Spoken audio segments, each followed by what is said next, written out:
What's going on, y'all? OJ back here with another video. Today, we're here to rank all of the press conferences that occurred throughout 2025. Now, it's safe to say most of us think that the press conferences are incredibly dull, but there are a couple of gems. Regardless, though, I'm going to be ranking every single one of them, even the bad ones that happened throughout 2025, and just kind of give my reasoning as to why I rate some over others. So without wasting any more time, let's jump right into the video. Okay, so we're gonna start off with UFC 311. I thought this was a very solid press conference. Now, the main event, there wasn't much being said back and forth, right? Islam Makhachev isn't a trash talker unless you kind of start things. But Merab Dvalishvili and Umar Nurmagomedov was really going back and forth. Right, Merab had his crash out moments, like he typically does, but it was apparent that he really dislikes Umar Nurmagomedov because of what Umar Nurmagomedov has been saying into the lead up of UFC 311. How is Marab gonna beat me? I'm the number one guy in the planet right now at bantamweight. Like, Marab didn't take that disrespect lightly, and it showed because Marab brought that energy forth. He also had a couple of moments with Renato Moicano talking about how he can't afford to lose. Overall, it was a very solid press conference that gave a lot of hype and energy, and anticipation for the fights. Unfortunately, though, I can't say the same for a majority of these press conferences. Moving on, though, we got UFC 312. This was the Australian pay per view. I'm gonna put this in the C tier, and the reason I say this because I'm just kind of getting sick and tired of Sean Strickland. Right? This was when we had Sean Strickland fatigue. Like, was he funny at a time? Yes, he was funny at a time, but the energy he gave off, it was just like whatever. Like, the only time he was like mildly entertaining in this press conference was when he was going back and forth between the Australian government and all that. Outside of that, there was nothing really entertaining about this. So UFC 312, DDP versus Sean Strickland. There was nothing home to write about in terms of the press conference, and honestly, that was honestly the best part of this event, like, was the press conference, and it was a big letdown. All right, now moving on, we got UFC 313. I'm gonna put this also in the C tier. Like, Alex Pereira and Magomed Ankalaev, I think it was because of the language barrier at first. Like, they didn't really talk trash to each other. Now, fair enough, Magomed Ankalaev lets Ali Abdelaziz do all of his trash talking, and because Ali Abdelaziz wasn't there, Magomed Ankalaev just kind of didn't know what to do. But the thing was, there was nothing really there to hype up the fight outside of Alex Pereira chanting the word Shama over and over again. Like, I just didn't care about this press conference at all. There were barely any memorable moments. Like, the biggest moment here was when Magomed Ankalaev was playing Flappy Birds on his phone because the press conference was so boring. So yeah, outside of that though, there's nothing really to talk about. So I'm gonna put UFC 313 in the C tier. All right, now moving on though, we got UFC 314, arguably the best press conference of the year. I mean, where do we start off? We could cover this alone with Diego Lopez and Yair Rodriguez yapping back and forth in Spanish. No, I didn't understand a damn thing, but I can tell you, I was very hyped. I was invested in a future matchup between those two, and I was actually paying attention to the press conference for once. And then on top of that, we got Bryce Mitchell versus the demon known as John Silva. Also very entertaining, fishing with Bryce Mitchell. If you know, you know. Overall, I say this was the best press conference of the year. Very entertaining from multiple fighters. All right, the main event, there wasn't much to talk about, just Volkanovski just making fun of Diego Lopez's hair. It's like, oh, because tonight will be the night, and all that stuff. Like, outside of that, though, eh, Fatty Pimblett versus Michael Chandler, it was all right. Michael Chandler trying to sun Patty Pimblett throughout the press conference. Overall, I thought it was a very good press conference. Like, if we had more press conferences like UFC 314, I would not be complaining about any of them. But unfortunately, we don't. So we have to continue on with our list. All right, now moving on, we got UFC 315. Now, when you look at this press conference overall, it was dead. It was a dead show. But at the same time, the only reason I'm going to put this in the B tier is because of what JDM said to Ian Gary. Because Ian Gary decided to fly into Canada as the backup opponent in case Bilal or JDM had to pull out. Another one for Jack. Jack, Ian Gary's son. Ian Gary got his son to feed you M&Ms, and he's been planting M&Ms around you all week.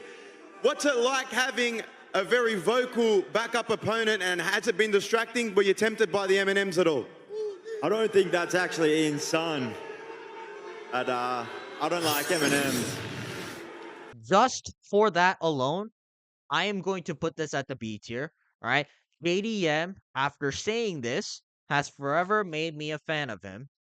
And even though the rest of the press conference was dead, I can appreciate JDM for trying to keep it alive. Henceforth, I'm going to put it at the B tier, certainly above the likes of UFC 312 and UFC 313. Moving on, we got UFC 316. I'm going to also put this in the C tier. Now, I went there live, and at the time, I thought it was a very fun watch. Right? I made a video about this a couple of months ago, and when you watch it live, it was very fun at the moment. But when I look back at it, it was not that entertaining. Right? I mean, the only highlight of the press conference was when people were asking about the John Jones petition. You know, when Tony has died, made a petition regarding to strip John Jones of the heavyweight belt. And because Baldy Dana White wasn't there to answer the questions, John Anik just kind of glossed over it, unfortunately. I don't know. It could have been a lot better if Dana was there, but unfortunately, Dana White wasn't about to get grilled at the press conference. He was too busy gambling with the Nelk Boys at Atlantic City.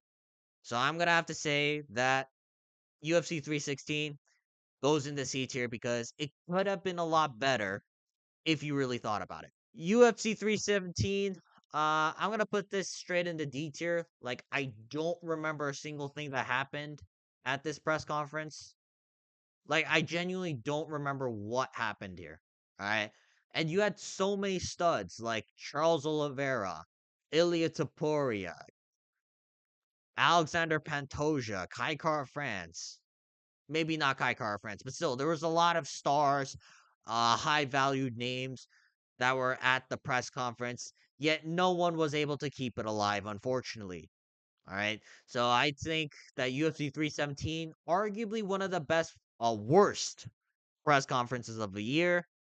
And UFC 317 is why we say that we should get rid of the press conferences, because most of these press conferences, all right, when they're incredibly dead, they're like UFC 317, where you don't remember a single thing, even after you watch it like 2, 3 times over.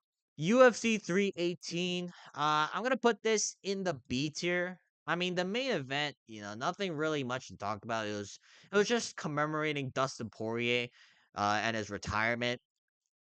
So, and there's not really much trash talk going on. However, there were a couple of fights that intrigued me. Michael Johnson versus Daniel Zellhuber. They were going back and forth. I thought that was pretty entertaining. Paulo Costa trying to hype up the crowd. All right, it's always fun when Paulo Costa's there. There wasn't anything that stood out at UFC 318, but overall, it was better than 315. So I'm gonna have to put it in the same tier. If there was anything that really stood out to me at UFC 318, I would have put it in the A tier or above. But because there wasn't, I'm just gonna leave it in the B tier for now. All right, now moving on, we got UFC 319 DDP versus Chimaev. I'm gonna put UFC 319 in the C tier, and that's because there could have been a lot more. There could have been a lot more said during this press conference. DDP, he was roasting the crap out of Hamza Chimaev on Twitter in the lead up to their fight. But when it was time for the press conference, like, he didn't really say much.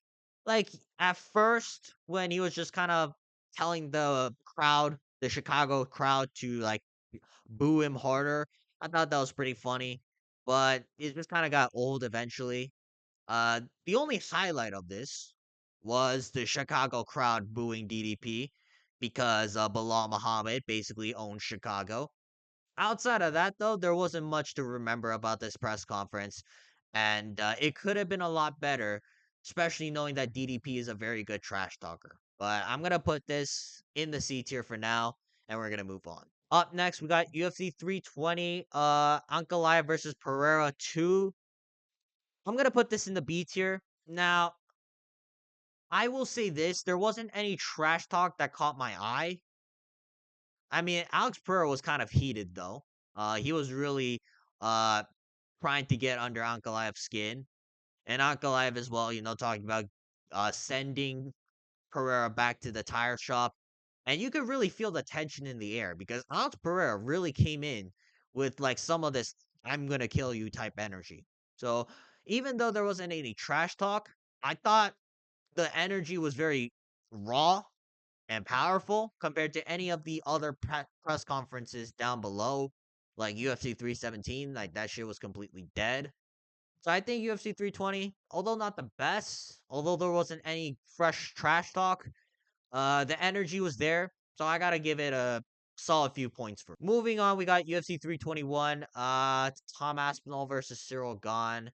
I'm gonna put this in the D tier. Very similar to UFC 317. Like, I just don't remember anything that happened at this press conference. Like, what can you even say here? Like, I don't know. Tom Aspinall isn't the type to trash talk. Cyril Gahn, no, no, no, no trash talk for me. I just cheat in the cage, right? It's very disrespectful to speak ill about my opponent outside of the cage. Of course, the co-main event, Berna Jandarova versus Mackenzie Dern. Nothing much to talk about there either. Yeah, it was a very dead press conference overall. Arguably the worst one of the year. I'd say worse than UFC 317. And I don't even remember what happened to UFC 317. So yeah, UFC 321, incredibly dead. Nothing to write about. So I'm going to put this in the D tier. All right, now up next we got UFC 322. I'm going to put this in the B tier. Now, same thing with all the other press conferences down here. Nothing really stands out. But because John Pork was there, I have to put this in the B tier. John Pork, the future superstar in the UFC, he was there and the crowd was loving it. And outside of that, though, there were a couple of questions going back and forth between Leon Edwards and Carlos Prates. They had a little bit of a trash talk moment. Nothing too much to write about, though. But overall, I enjoyed it compared to all the other ones down here. So yeah, UFC 322, not the best, but better than all of the ones down here. Last but not least, we got UFC 323. Uh, I'm gonna put this in the A tier. All right. Now, I don't think it's as good as UFC 311, but because Peter Yan rage baited Marab throughout the entire press conference, I gotta give him props. You know, he called Marab Davashvili throughout this entire press conference last night. Yay. I think that's incredibly based. Marab Davashvili always flexing his jacuzzi. And Peter Yan's like, bring women into your jacuzzi. Why do I only see men? Right? That had me chuckling a lot. So I think UFC 323, just because Murad Davashvili was being rage baited throughout the entire press conference, I gotta put it in the A tier. And that concludes our list. All right, that's gonna be it for this video. If you guys want to see more videos like this, please make sure to like and subscribe so we can monetize this channel. Otherwise, though, leave a comment down below how you guys feel about the press conferences, as well as your thoughts and rankings on every single press conference that happened throughout 2025. Outside of that, though, I will see you guys tomorrow for UFC 323. Peace.